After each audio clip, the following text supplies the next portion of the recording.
In this video, we're going to understand events in Lightning Web Components, one of the most important concepts for component communication. We'll see how child components talk to parent components, how custom events work, and some best practices along the way. Alright, let's break this down from the basics. Events in LWC are used when one component needs to notify another component that something has happened. Most commonly, events are used for child-to-parent communication.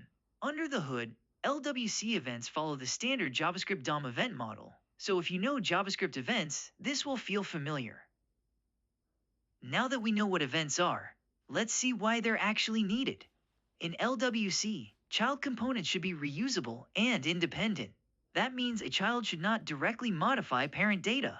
Instead, it fires an event, and the parent decides what to do with it. This keeps components loosely coupled and easier to maintain. So how does this communication actually work? Let's walk through the flow. The event flow in LWC is very straightforward. First, the child component creates a custom event. Then, it dispatches that event. The parent component listens for it in the HTML. And finally, the parent handles the logic in JavaScript. Let's see this in code. Enough theory. Let's look at a real child component example. Here we have a child component with a button. When the button is clicked, we create a custom event called message. We pass data using the detail property, in this case, a simple string. Finally, we dispatch the event using this.dispatchEvent. Now let's see how the parent listens to this. Now let's switch to the parent side and see how it listens. In the parent component HTML, we listen to the event using onMessage. The handler method receives the event object.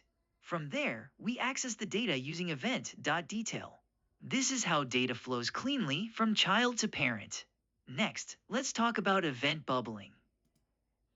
But events don't always stop at the parent. Let's talk about bubbling. By default, custom events in LWC bubble up the DOM tree. This means a grandparent component can also listen to the same event. Bubbling is powerful, but should be used carefully to avoid confusion. Let's see how bubbling is configured. To control that behavior, we need to understand event options. When creating a custom event, we can control its behavior. Bubbles. True allows the event to bubble up. Composed. True allows the event to cross the shadow DOM boundary. Most of the time, you'll use both when building reusable components.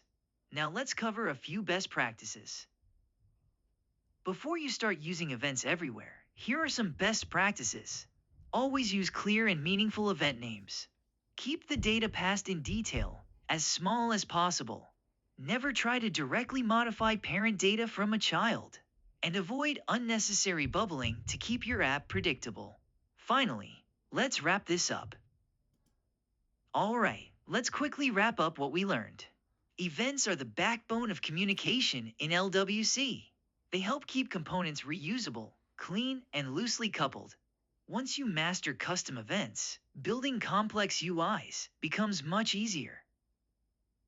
Thanks for watching. Appreciate your likes and subscribe.